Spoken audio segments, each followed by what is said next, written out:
Kamu senang kan bisa menjelajahi kerak bumi? Tapi perjalanan kita di sini akan berakhir. Kali ini kita udah sampai di perbatasan antara kerak dan mantel bumi.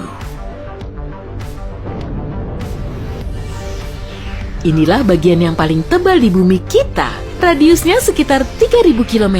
Lapisan ini terdiri dari batu magma berat sebanyak 65% dari total massa bumi. Mantel menyimpan banyak rahasia arkeologi dan lapisannya terdiri dari 4 unsur, yaitu oksigen, silikon, magnesium, dan besi. Meskipun berbentuk batu padat, lapisan ini terus bergerak perlahan. Ada batu mengkilap tuh. Kira-kira apa ya? Pasti di sini ada sisa berlian yang terbentuk di kedalaman 150 km 1 miliar tahun yang lalu. Setelah berubah menjadi batu cair, berlian ini kemudian naik ke permukaan bumi.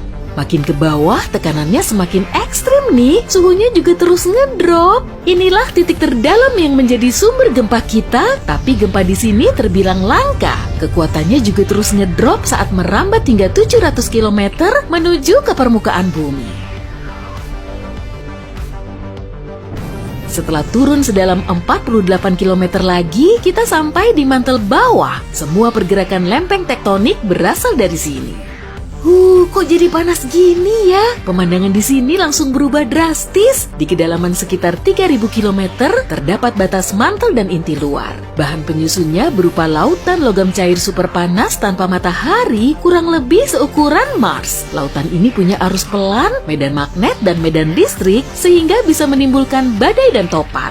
Nah, planet kita punya medan magnet karena pengaruh inti luar ini. Tanpanya, kehidupan di bumi nggak akan terbentuk. Tiap ribuan tahun sekali, kutub magnet di lapisan ini jadi terbalik. Utara jadi selatan, dan selatan jadi utara. Tapi peristiwa ini nggak akan terjadi dalam waktu dekat.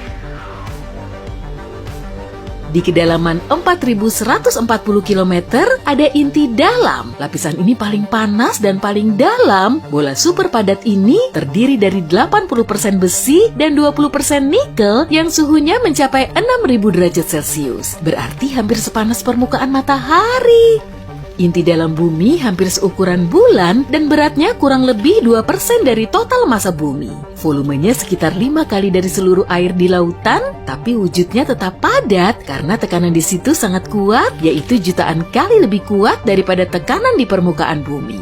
Karena nggak ada manusia yang beneran turun sampai sedalam ini, ilmuwan perlu menelitinya secara mendalam. Sebagian dari mereka meyakini kristal besi kecil terbentuk di bagian luar intinya, kemudian menyatu menjadi kristal besar seukuran perkotaan di dekat inti. Karena itulah, inti dalam juga disebut dengan inti kristal.